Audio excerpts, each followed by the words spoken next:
مسلمانوں کو صرف ایک ووٹ بینک کی طرح استعمال کیا گیا. مسلمانوں کو جب ضرورت پڑی ایک پوسٹر بوائے کی طرح بلایا گیا. نہ ہی انہیں تعلیمی میدان میں ریزرویشن دیا گیا، نہ انہیں پولیٹیکل ریزرویشن دیا گیا، نہ ان کو نوکریوں میں ریزرویشن دیا گیا. السلام علیکم ورحمۃ اللہ وبرکاتہ. حضرات، آج کچھ اہم عنوانات پر آپ سے میں گفتگو کر رہا ہوں، اور اس معاملے میں آپ کی توجہ بھی دلانا چاہتا ہوں، کیونکہ دیکھیے ہندوستان کا جو مسلمان ہے وہ سیاسی طور پر زیادہ جو ہے سمجھداری نہیں رکھتا. یہ بہت ہی فیکٹ ہے، اور یہ فیکٹ سمجھنے کی ہر ایک ہندوستان کے مسلمان کو فی الوقت ضرورت ہے. دیکھیے 2014 سے ہمارے اپنے ملک کے حالات جس انداز میں تبدیل ہوئے، اور نئے نئے انداز میں نئے نئے چیلنجز ہمارے سامنے آئے.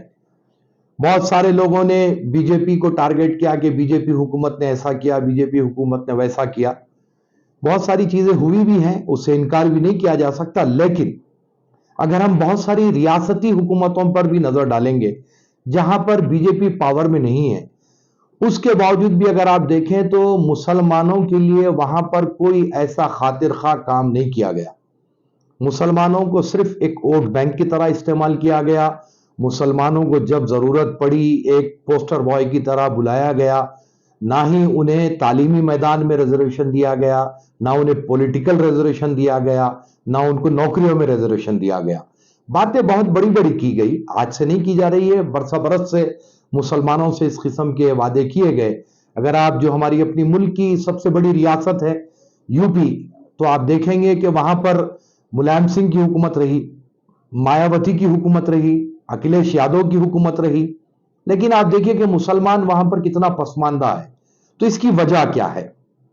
پشچم بنگال میں چلے جائیے، ممتا بنرجی ہے، مسلمانوں کا خاطر خواہ ووٹ لیتی ہیں، بٹور بٹور کے مسلمانوں کا ووٹ لیتی ہیں.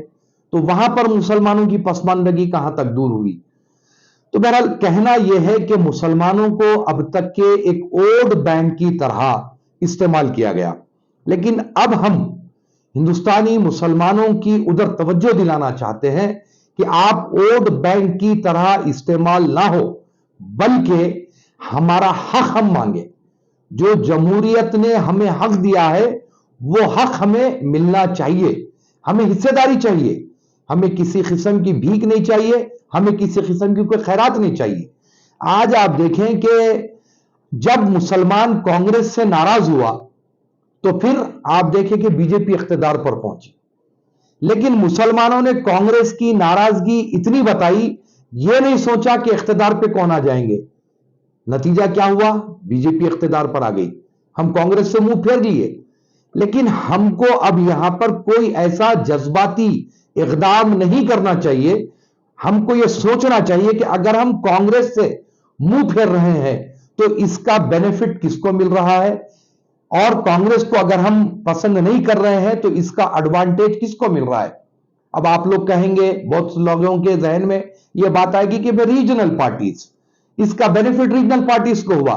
تو صاحب ریجنل پارٹیز کا یہ ریکارڈ رہا کہ جتنے ہندوستان میں ریجنل پارٹیز ہیں، یہ لوگ عین وقت پر، آپ غور کیجئے، چاہے کتنے سے کیسا ایشو ہو، بی جے پی کے پالے میں جا کے بیٹھ گئے. آرٹیکل 370 کو آپ دیکھیے کہ جتنے ریجنل پارٹیز ہیں بی جے پی کے پالے میں بیٹھ گئے. ٹرپل طلاق کے معاملے میں بی جے پی کے پالے میں بیٹھ گئے. جی ایس ٹی کے معاملے میں بی جے پی کے پالے میں بیٹھ گئے. نوٹ بندی کے معاملے میں بی جے پی کے پالے میں بیٹھ گئے. تو بتانا یہ مقصد ہے کہ یہ جتنے ریجنل پارٹیز ہوتے ہیں یہ دیوار پہ کی بلی ہے. ان کو جیسے موقع ملے گا وہ چھلانگ لگاتے ہیں، یعنی جا کے بی جے پی کے پالے میں بیٹھ جاتے ہیں. تو ریجنل پارٹیز کو بھی دیکھنا اور ان کو لے کر چلنا انڈائریکٹلی وے میں بی جے پی کو دیکھنا ہے. یہ میرا اپنا ماننا ہے. آپ بھی حضرات کافی سمجھدار ہیں، سوچ سکتے ہیں کہ ریجنل پارٹیز کو پروموشن دینا انڈائریکٹلی وے میں ہم بی جے پی کو پروموشن دے رہے ہیں. بھلے ایک گورنمنٹ ریاست میں، اسٹیٹ میں ان کی بن جاتی، لیکن مرکزی جو معاملات ہے، راجیہ سبھا کے جو معاملات ہے، لوک سبھا کے جو معاملات ہے، انڈائریکٹلی بی جے پی کو سپورٹ ہو رہی ہے. ان صورت پہ مولانا صاحب پبلک کیا کرنا؟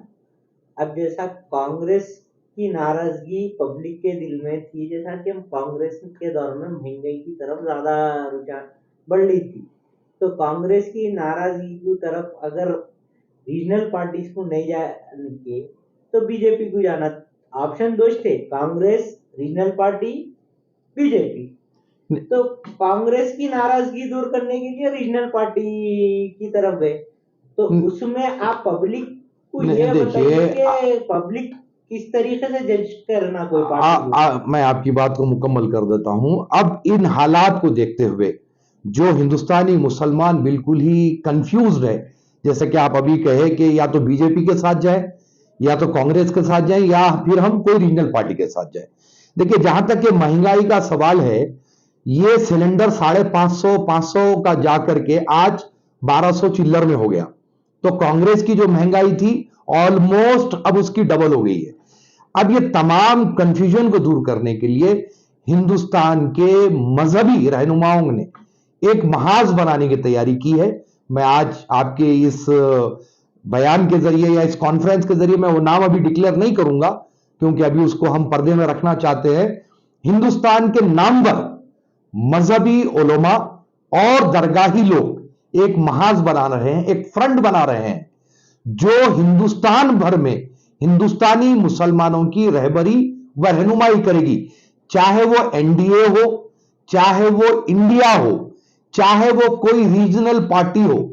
ان سے یہ محاذ open to all, on camera ہم بات کریں گے. یہ ہمارا جب محاذ تشکیل دیا جائے گا سپٹمبر کے مہینے میں، انشاءاللہ یہ محاذ تشکیل دیا جا رہا ہے، جس میں ہندوستان کے بڑے بڑے مذہبی علماء جو اپنا ایک نام رکھتے ہیں اور صاف چھبی ہے، آر ایس ایس کے دفتر پہ بیٹھنے والے نہیں ہیں، بی جے پی کی پس پردہ چاپلوسی کرنے والے علماء اور مشائقین نہیں ہیں، وہ لوگ رہیں گے جن کا دامن صاف ہے، جو ہر وقت قوم کے لیے آواز اٹھائے ہیں. نہ ہی کانگریس کی چاپلوسی کی ہے، نہ بی جے پی کی چاپلوسی کی ہے. وہ لوگ یہ محاذ بنانے جا رہے ہیں، اور یہ محاذ بننے کے بعد چاہے این ڈی اے ہو، چاہے انڈیا ہو، چاہے کوئی ریاست کی ریجنل پارٹی ہو، سب سے ہم اوپن ٹاک کریں گے مسلمانوں کے مسائل پر. دیکھیے، جو لوگ سیاست سے تعلق رکھتے ہیں وہ مسلمانوں کی سیاسی پلیٹ فارم سے بات کر رہے ہیں، وہ اپنی کوشش کر رہے ہیں، لیکن ہم ہندوستانی سطح پر یہ ایک محاذ بنا کر ہر ایک کے لیے ہمارا ڈور کھلا رہے گا، چاہے انڈیا ہو، چاہے این ڈی اے ہو، چاہے اسٹیٹ کی کوئی ریجنل پارٹی ہو، سب سے ہم بات کریں گے. اور جو ہمارے پوائنٹس کو قبول کرے گا، جو ہمارے ڈیمانڈز کو مانے گا، ہمارا جو محاذ ہے آل اوور انڈیا، وہ محاذ وہ پارٹی کی تائید کرے گا. تو آپ کے محاذ کا نام کیا رہیں گا مولانا؟ دیکھیے صاحب، ہم اس میں ابھی 2-3 نام چل رہے ہیں. ایک تو ہے کہ یونائٹڈ فورم آف انڈیا، اور ایک نام اس میں چل رہا ہے کہ مسلم پنچایت. یہ 2 ناموں پر غور کیا جا رہا ہے. انشاءاللہ سپٹمبر میں انشاءاللہ یہ محاذ کو تشکیل دیا جائے گا، اور یہ محاذ کے تحت ایک یاترا بھی نکالی جا رہی ہے. یہ یاترا ہندوستان بھر میں پھرے گی. تو کہاں سے شروع ہوگی یہ یاترا؟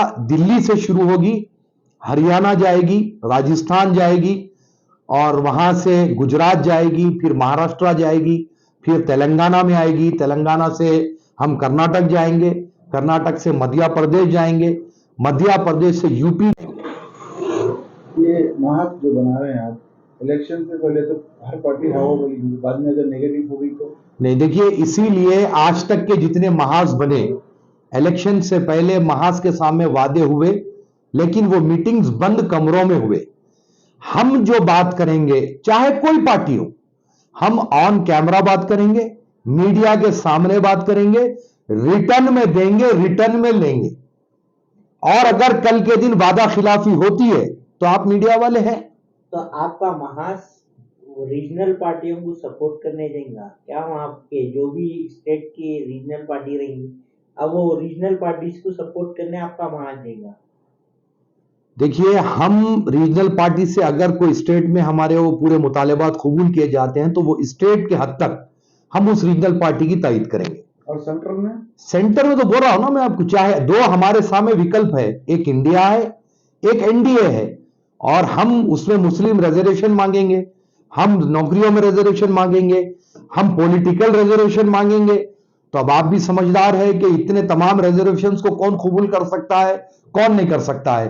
جو قبول کرے گا ہم اس کی تائید کریں گے. یعنی ہم سے مراد سارا جو ہمارا محاذ ہے, جو مذہبی قائدین ہے اور بے داغ ہے, آر ایس ایس کے یا بی جے پی کے چاٹوکار نہیں ہے, نہ کانگریس کے چاٹوکار ہے, وہ بالکل اپنا دامن صاف رکھتے ہیں, ویسے لوگ اس محاذ میں شامل ہوں گے اور ساری ہندوستان کے مسلمانوں کو رہبری و رہنمائی کریں گے. تو مولانا صاحب یہ محاذ آپ کا صرف مسلم کمیونٹی کو کریں گا یا دلت ہے, ہندو سے, بدھ سے؟ دیکھیے ہم اس میں ویکر سیکشن پر بات کر رہے ہیں. جو ویکر سیکشن ہندوستان میں ہے تو یقینی بات ہے اس میں ہمارے دلت بھائی بھی ہیں, مسلمان بھی ہیں, اور اگر سچر کمیٹی کی رپورٹ, سری کرشنا کمیشن کی رپورٹ اگر آپ اٹھا کر کے دیکھیں گے تو آپ کو پتا چلے گا کہ دلتوں سے زیادہ پسماندہ مسلمان ہیں. تو ہم تو سب سے زیادہ پسماندہ ہے.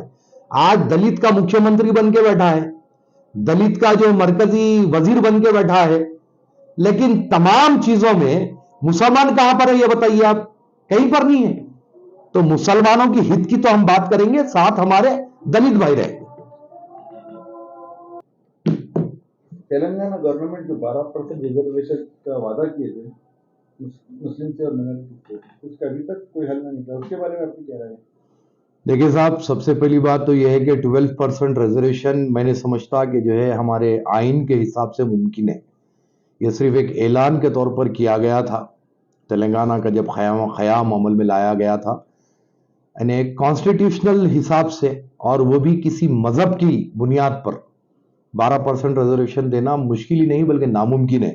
اب اس کا صحیح جواب تو جو ہے ہمارے وزیر اعلیٰ چندر شیکھر راؤ صاحب دے سکتے ہیں کہ کس بنا پر, کس اساس پر وہ اعلان کیا گیا تھا اور وہ کس اساس پر 12% ریزرویشن دینے کی کوشش کر رہے ہیں.